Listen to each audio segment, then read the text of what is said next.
Okay guys, gusto nyo bang i-convert yung Tabi card limit nyo into cash? So ito na yung hinihintay nyo guys. So kailangan nyo is yung Careem application, tapos ilagay nyo yung amount 1.5. At the same time, add fund kayo guys. So select nyo lang yung card, i-add mo yung Tabi card mo sa Careem app.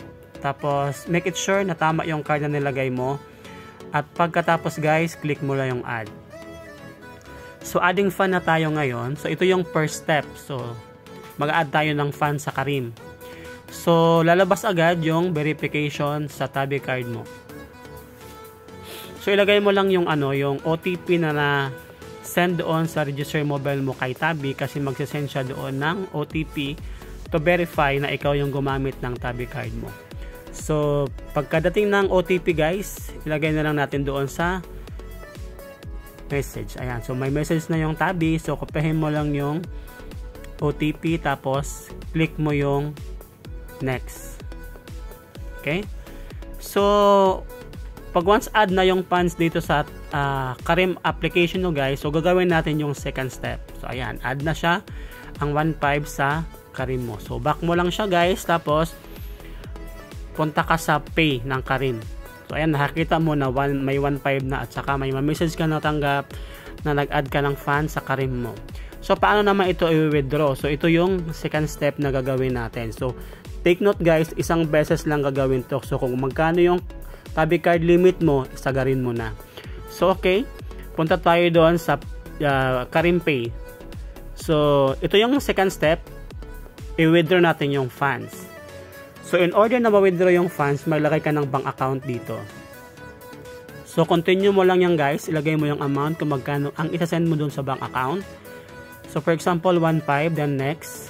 Then, mag-add ka ng bank account. So, guys, ito ay hindi Tabi card. Ito ay yung bank na pagpapadalhan mo ng pera na galing sa Careem. So, ilagay mo lang yung full name, tapos yung IBAN number ng bank mo. For example, ADCB, Alihel, o any bank account sa UAE.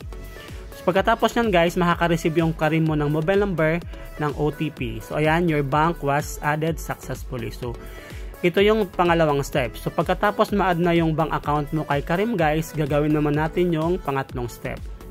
So, ang pangatlong step natin guys is i-withdraw natin ang funds. Pero in order na ma-withdraw yan guys, kailangan mo ng Emirates ID to verify na ikaw yon. So, ayan na guys, nakita mo na yung bank account na in-add natin kanina. So, lagay mo lang yung amount. So, ayan guys, we need to verify your account. So, kailangan ng Emirates ID, picturean mo yun, at the same time, magsiselfie ka. So, pag natapos na yung step na ito, guys, pag tapos mo mag-selfie, pupunta tayo doon sa Careem natin ulit.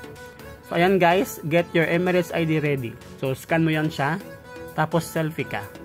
So, click mo lang yung continue. Yan, click mo lang yung continue guys para makaproceed ka doon sa selfie na. Ayan, so katapos mag-selfie guys, lalabas uli yung ating Careem na homepage. So, ito yung step by step natin guys para hindi kayo malito. So, ayan na guys. So, tapos na scan. So, ayan na, process na your information. So, ito yung nakikita nyo guys. So, antayin lang natin. So, kung ano yung message ng Careem, kung na-verify na ba o wala. So, yun lang guys. Mas maganda kung ready na agad yung Emirates ID para tuloy-tuloy yung proseso natin. So, ayan guys.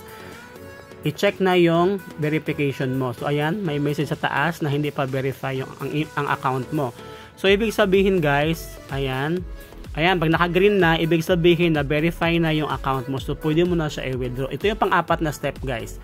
So, ang pang-apat na step is balik tayo. I-withdraw natin siya. Ilagay yung amount. Kasi kailangan natin ulitin kasi hindi pa na-verify. So, click mo yung next. Ayan, nakita mo na yung bank account na pag-sendan mo na sinave natin kanina. So, ayan. Exciting news. Na-transfer na yung pera doon sa bank account na nilagay mo sa Careem. So, nakalagay din dyan guys, 00.